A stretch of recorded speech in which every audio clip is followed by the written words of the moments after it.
My name is.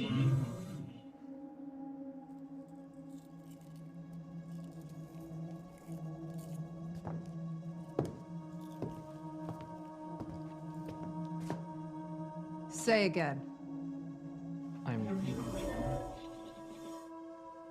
Hello दोस्तों, web series investigator YouTube channel में आपका स्वागत है। और आज हम एक्सप्लेन करने जा रहे हैं 2024 में आई मार्वल की सीरीज अगाथा ऑल एलोंग, और ये वांडा विजन और डॉक्टर स्ट्रेंज की मूवी मल्टीवर ऑफ मैडनेस से कनेक्टेड है। इस सीजन की टोटल 9 एपिसोड हैं और हम इसे 3-3 एपिसोड करके 3 पार्ट में लाएंगे। अगर आप इस चैनल पर नए हैं तो सब्सक्राइब कर दें ताकि कोई भी नोटिफिकेशन आपसे मिस ना हो। तो चलिए शुरू करते हैं। एपिसोड 1 के स्टार्टिंग में हम अगाथा को देखते हैं, जो कि एक डिटेक्टिव है और अभी उसका नाम एग्नेस है।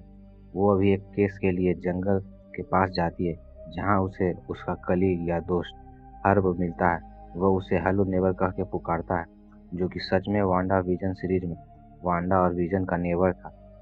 हर्ब उसे बताता है कि हमें नदी के पास एक लड़की की लाश मिली है और ऐसा लगता है कि उसकी मौत किसी भारी चीज या चट्टान से दबने से हुई है। उसके पास हमें बस एक लाइब्रेरी बुक का कार्ड मिला है, जो कि वेस्ट व्यू ब्रांच का है। अगर आपने डॉक्टर स्ट्रेंज की मूवी मल्टीवर ऑफ मैडनेस देखी है तो उस मूवी के एंड में वांडा डार्क होल्ड को डिस्ट्रॉय करने के लिए माउंट वांडा गोर को ही डिस्ट्रॉय कर देती है, जिसके कारण मल्टीवर्स के सारे डार्क होल्ड बुक डिस्ट्रॉय हो जाते हैं और वांडा उसी में दब जाती है। जिसके बाद वांडा मरी है या नहीं यह नहीं दिखाया जाता। इतनी जानकारी यहाँ इस सीरीज के लिए काफ़ी है। अगाथा और हर्ब उस लाश के पास जाते हैं, जिसका आउटफिट वांडा की तरह ही दिख रहा था, लेकिन हमें उसका चेहरा नहीं दिखाया जाता। इसका मतलब हम यहाँ कंफर्म नहीं कर सकती कि यह वांडा ही है। एग्नेस यानी कि अगाथा को वहाँ उसका ही एक लॉकेट मिलता है, जिसे वो वांडा विजन सीरीज में पहन कर रखा था। अगाथा उस लॉकेट को चुपचाप अपने पास रख लेती है और वहाँ से वो चली जाती है। इसके बाद अगाथा वो लाइब्रेरी कार्ड लेकर लाइब्रेरी में जाती है। वहाँ की लाइब्रेरियन डॉटी से उस कार्ड के बारे में पूछने लगती है। उस कार्ड में कोई नाम नहीं है, लेकिन उस कार्ड पर कुछ बुक्स के नाम है और उसके एंट्री के डाटा मौजूद है। डॉटी उस बुक्स के नाम को सर्च करके देखती है और वो बताती है कि यह बुक 3 साल पहले चोरी हो गई थी, लेकिन वो इसकी कॉपी को नेचुरल साइंस के सेक्शन से ले सकती है। अगाथा जब उस सेक्शन में जाकर उस बुक्स की कॉपी को लेने जाती है, तब वो देखती है कि उनकी बुक्स की सारी कॉपीज आग लगने के कारण जल गई है। तो जैसे कि हम जानते हैं कि doctor strange multiverse of madness में वांडा ने ही उन बुक्स को हर जगह से जला दिया था।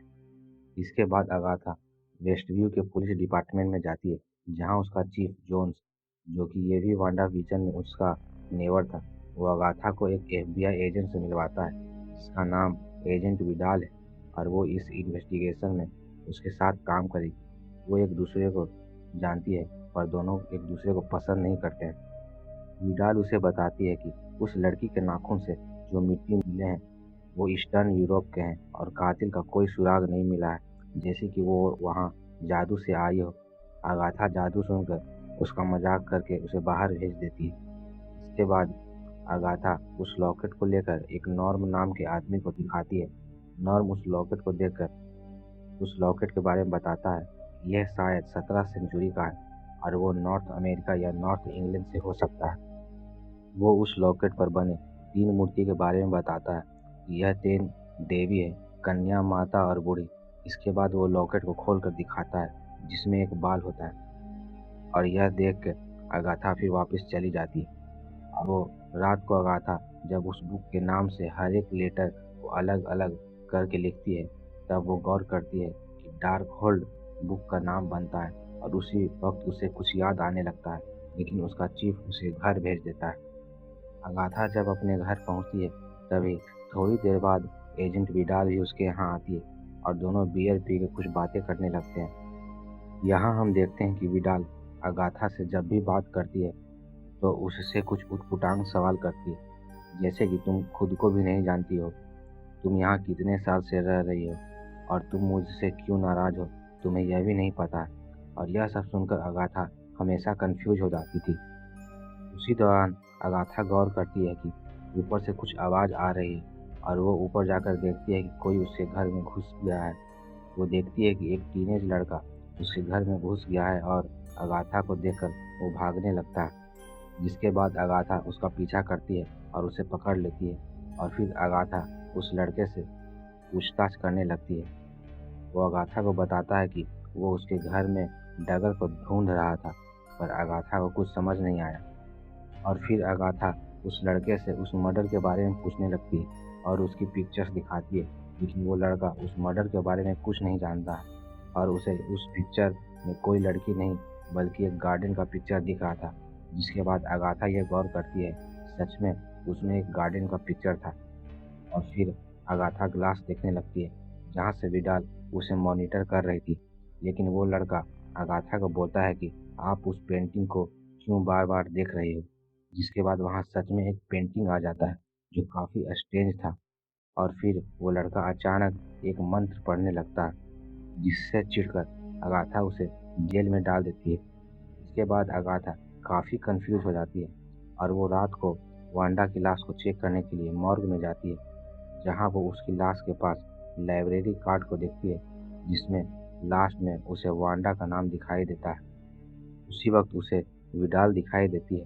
वो उसे कहती है कि वो डायन मर चुकी है और उसने डार्क होल्ड की सारी कॉपीज को जला दिया है और उसने तुम्हें अपने मंत्र जाल में यहाँ फंसा दिया, लेकिन अब तुम्हें यहाँ फंसे रहने की कोई ज़रूरत नहीं है। और वो कहती है कि तुम अपने असली रूप में आ जाओ।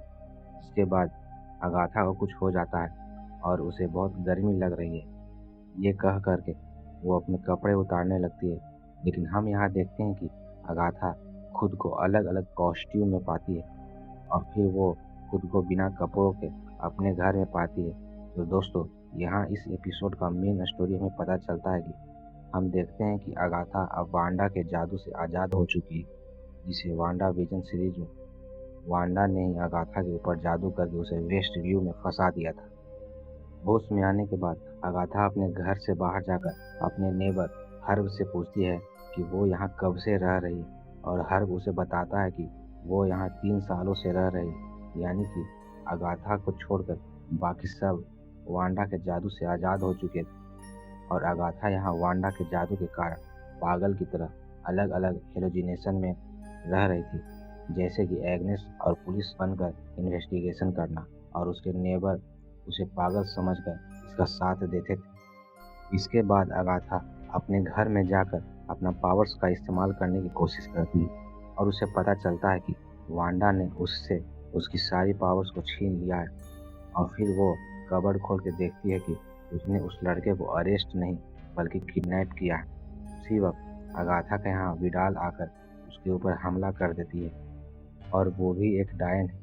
इन दोनों में कुछ देर लड़ाई होती है और विडाल अगाथा की जान नहीं ले सकती क्योंकि यह नियम के खिलाफ है। यहाँ हमें पता चलता है कि विडाल और अगाथा के बीच किसी बात को लेकर अनबन है। विडाल अगाथा को कहती है कि उसका दिल काला है, लेकिन वो अगाथा को पसंद करती है। अगाथा अब पावरलेस है और वो विडाल की पावर नहीं ले सकती। विडाल अगाथा को कहती है कि वो उसे नहीं मार सकती, लेकिन वो सेलम 7 को उसका पता बता देगी, जो कि सबसे खतरनाक है, और शाम ढलते ही वो तुम्हें जान से मार देंगे। सेलम 7 वही डायने है जिसे अगाथा ने पावर्स छीन लिया था। इसके बाद विडाल अपनी थूक से अगाथा के घाव को ठीक करके चली जाती है, यानी कि विडाल के पास एक तरह से देखें तो दूसरे के घाव को अपनी थूक से ठीक कर सकती है। और यहाँ एपिसोड 1 खत्म होता है। तो चलते हैं अगले एपिसोड नंबर 2 पर।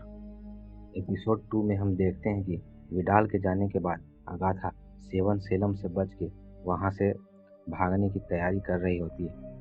उसी वक्त वो लड़का जिसे अगाथा ने बांध कर रखा था, वो किसी तरह से अपने मुंह की पट्टी को खोलकर अगाथा को उसे अपने साथ डायन डगर पर ले चलने को कहता है। यह सुनकर अगाथा उस लड़के को कहती है कि डायन डगर जैसा कोई चीज़ नहीं है, वह सिर्फ एक गीत है। पर वो लड़का बोलता है कि वो असली में है। असली डायने ऐसा इसलिए कहती है ताकि एमेच्योर उससे दूर रह सके और कोई वहाँ एमेच्योर जा न सके। आप जो चाहते हो डगर तुम्हें देती है, अगर तुम डगर को अंत तक पार कर जाओ।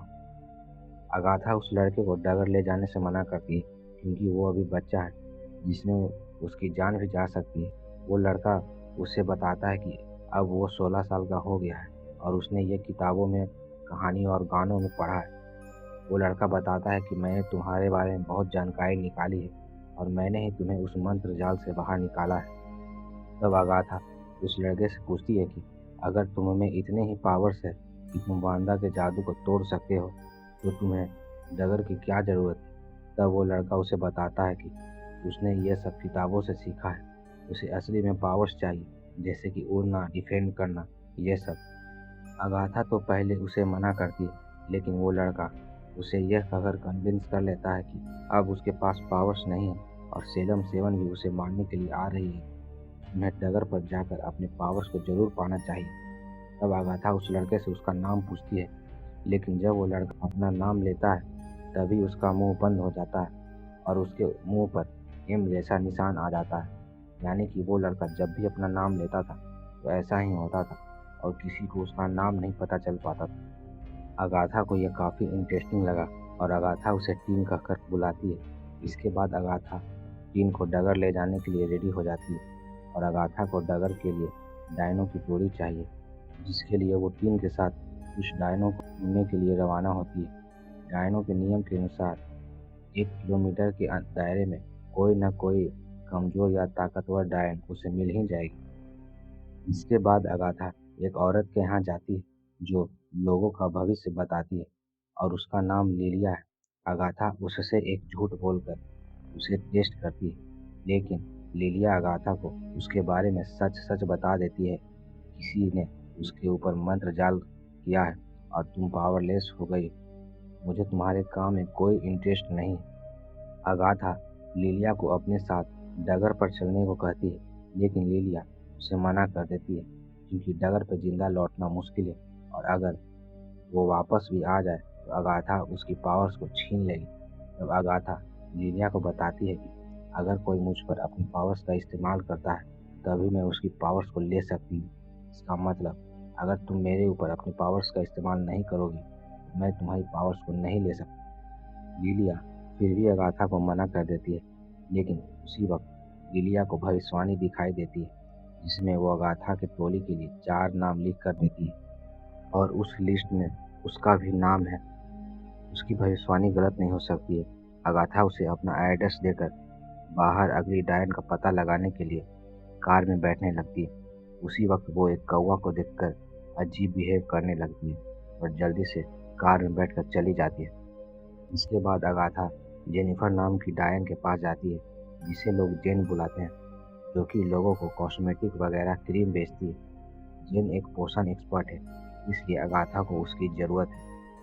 जेन अगाथा को मना कर देती है क्योंकि डगर एक खतरनाक जगह है, लेकिन अगाथा उसे याद दिलाती है कि तुम 100 सालों से बिना पावर्स के रह रही हो और मंत्र जाल में फंसी हो। अगर तुम हमारे साथ चलोगी तो डगर तुम्हें तुम्हारी पावर्स को वापस दे सकती है।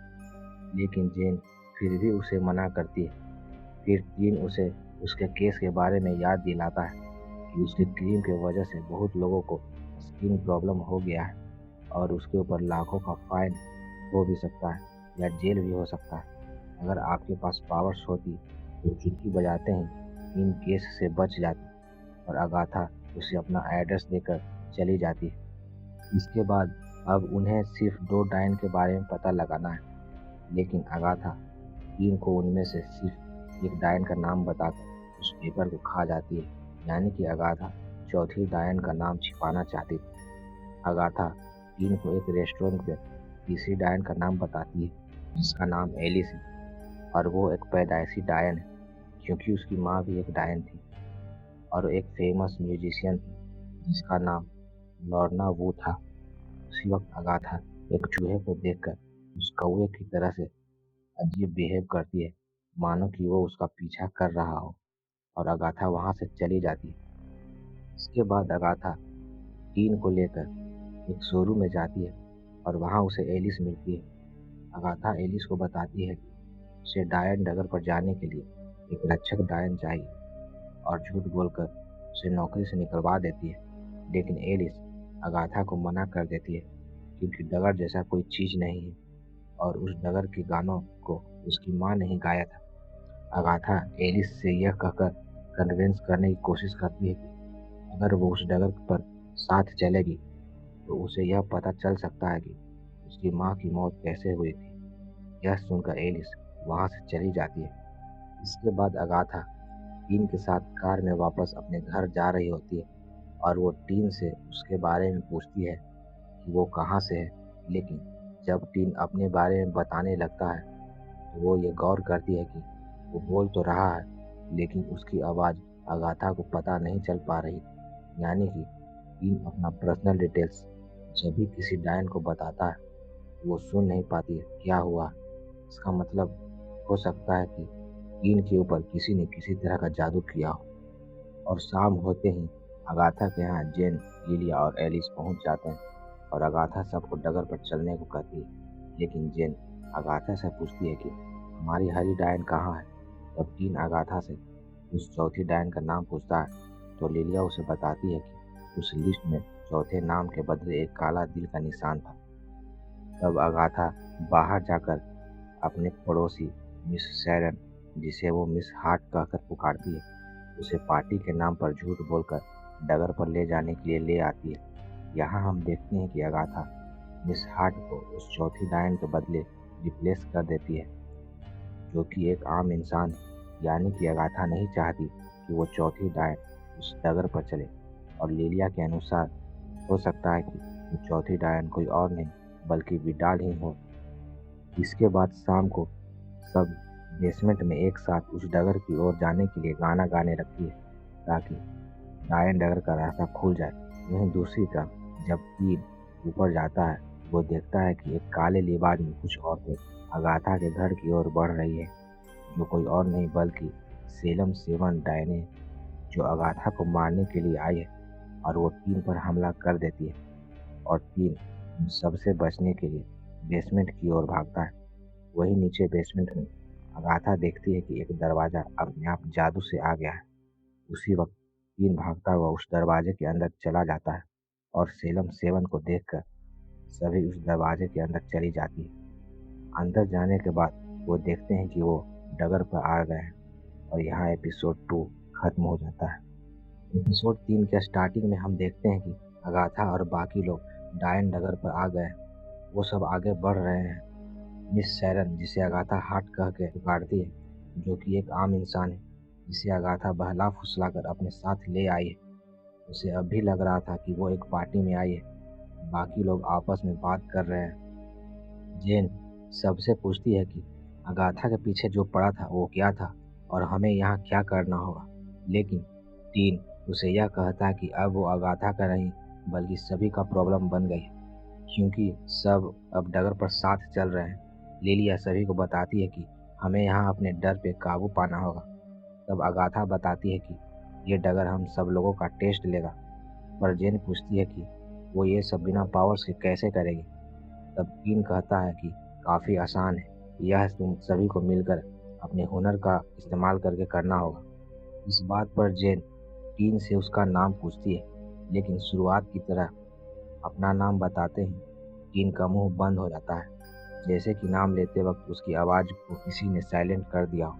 यह देखकर लिलिया समझ जाती है कि इस लड़के के साथ क्या हुआ है।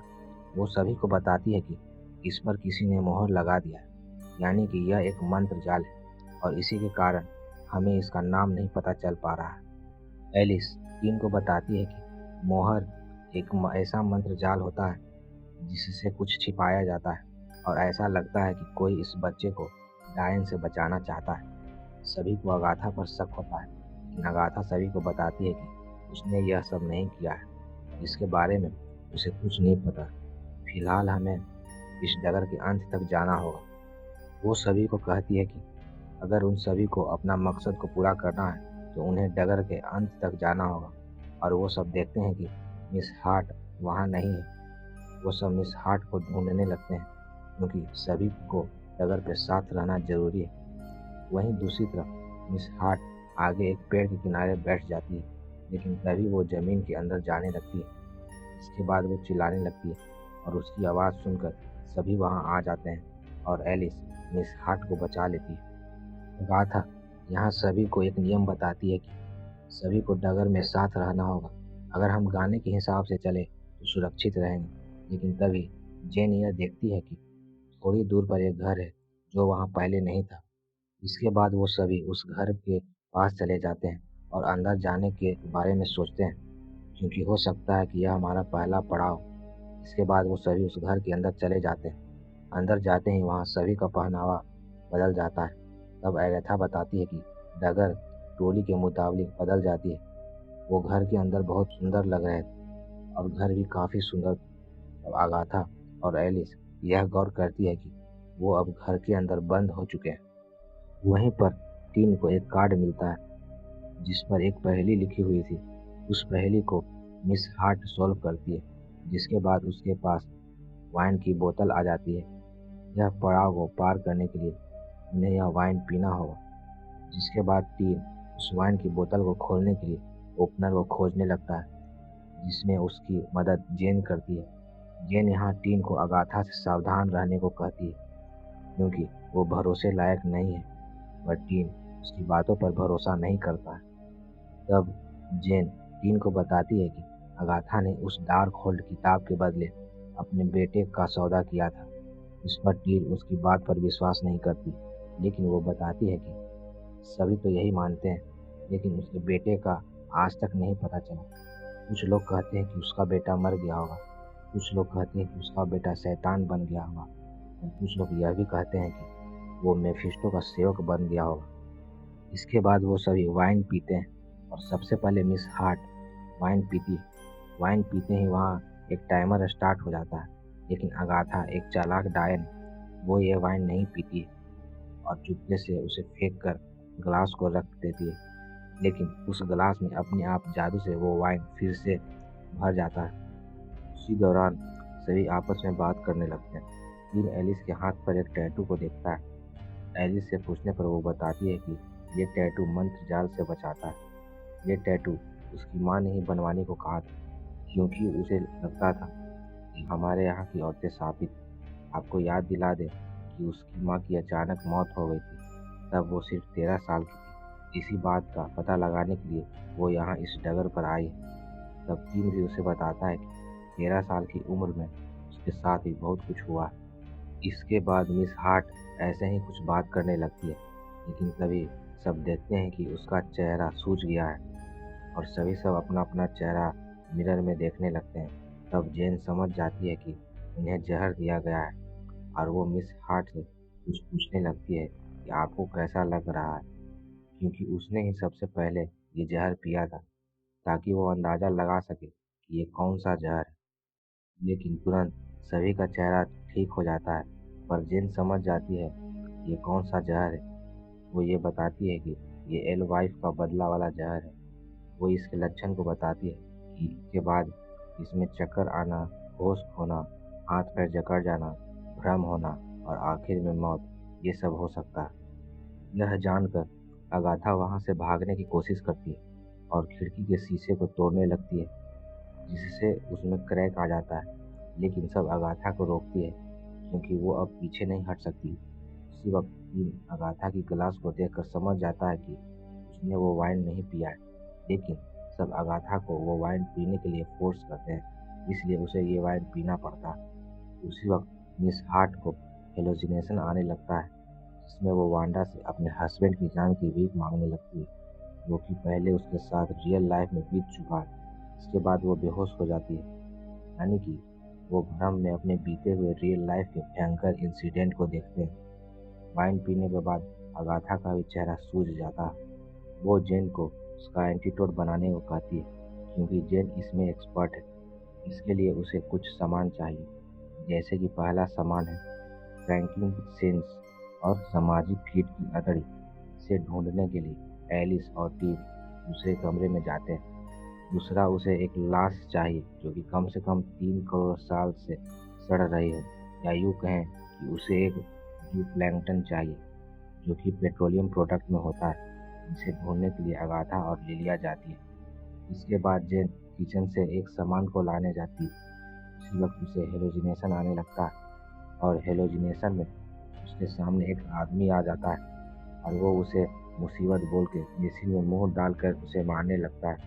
उसी दौरान एलिस को भी हेलुसिनेशन आने लगता है, जिसमें वो अपनी माँ को देखती है और वो अपनी माँ से बात करने लगती है और उसकी माँ उसे बताती है कि वो बहुत दुखी है क्योंकि आज उसकी नानी गुजर गई है। वो मीलों दूर थी, फिर भी उसकी नानी के दर्द को वो महसूस कर सकती। अब मेरी बारी है। वो अब एलिस को नहीं बचा पाई। ये कह करके एलिस की माँ अपनी जान ले लेती है। वहीं दूसरी तरफ लिलिया को भी भ्रम दिखने लगता है, जिसमें वो खुद को और डेथ को देखकर डर जाती है और सब किचन में वापस आते हैं और अपने अपने हेलोजिनेशन के बारे में बताने लगते हैं। लेकिन तभी खिड़की के पास का ग्लास आवाज करता है, जिसे अगाथा तोड़ने की कोशिश की। वो सब देखते हैं कि खिड़की से पानी गिर रहा है। खुद को पानी के अंदर पाते हैं। अब उन्हें और जल्दी करना होगा क्योंकि ये खिड़की पानी को ज़्यादा देर तक नहीं रोक सकती, इसमें वो सब डूबकर मर सकते हैं। इसके बाद वो बेसिन में एंटीडोट के सब सामान को बराबर रेशियो में मिलाते हैं और इसमें टीन उनकी काफ़ी मदद करता है। उसी वक्त अगाथा को भी हेलुसिनेशन आने लगता है, जिसमें वो एक बच्चे को पालने में देखती है और उसमें बच्चे की आवाज़ आ रही थी। लेकिन अगाथा जब उसके पास जाती है तब वो देखती है कि उस पालने में एक बच्चे की जगह एक डार्क होल्ड की किताब थी, जिसे देखकर वो डर जाती है। लेकिन जिन की आवाज़ लगाते ही वो होश में आ जाती है। उस एंटीडोट को पूरा करने के लिए सभी को उसमें अपने अपने बाल को डालना होगा, जिसके बाद ये एंटीडोट ग्रीन कलर का हो जाएगा, जिससे हम समझ जाएंगे कि एंटीडोट बन गया है। लेकिन एंटीडोट का कलर चेंज नहीं होता है क्योंकि जेन कुछ भूल गई है। जेन घबरा जाती है क्योंकि अब उसके पास ना तो ज़्यादा समय है और उसके पास पावर्स भी नहीं है, जिसे इस्तेमाल करके वो चुटकी बजाकर एंटीडोट बना ले। तब अगाथा जेन को समझाती है कि कोई उसकी पावर्स को छीन सकता है पर उसके नॉलेज को नहीं। और फिर जेन को याद आता है कि उन्हें कुछ खून चाहिए जिसने जहर नहीं पिया हो। तब अगाथा टीन के खून से एंटीडोट को पूरा करती है, जिसके बाद वो एंटीडोट को पी लेते हैं और वो ठीक हो जाते हैं। लेकिन जेन देखती है कि टाइमर अभी भी चल रहा है और कुछ ही सेकंड बचे हैं और वो मिस हार्ट को एंटीडोट पिलाना भूल गए हैं। इसके बाद वो जल्दी से मिस हार्ट को एंटीडोट पिलाते हैं और फिर किचन के ओवन से एक दरवाज़ा खुलता है जो बाहर निकलने का रास्ता हो सकता है। लेकिन उसी वक्त रूम में पानी भरने लगता है, जिसके बाद वो मिस हार्ट को लेकर ओवन में घुसकर बाहर आ जाते हैं। उन्होंने यहाँ पहला पड़ाव पार कर लिया है और सब जिंदा हैं। लेकिन टीम बताता है कि मिस हार्ट यानी मिस सैरन मर चुकी है। और लास्ट में अगाथा बड़ी अजीब तरह से पूछती है कि सैरन कौन है, जैसे कि उसे कुछ पता ही नहीं। और इस बात पर सब उसे बड़ी अजीब तरह से देखते हैं। तो दोस्तों, यह था अगाथा ऑल एलोंग सीजन 1 का एपिसोड 1 से 3 तक का एक्सप्लेनेशन। अगर आप इस चैनल पर नए हैं तो लाइक शेयर सब्सक्राइब जरूर करें ताकि कोई भी वीडियो आपसे मिस ना हो। और आप कौन सी वेब सीरीज का एक्सप्लेनेशन चाहते हैं कमेंट में ज़रूर बताएं। Thank you.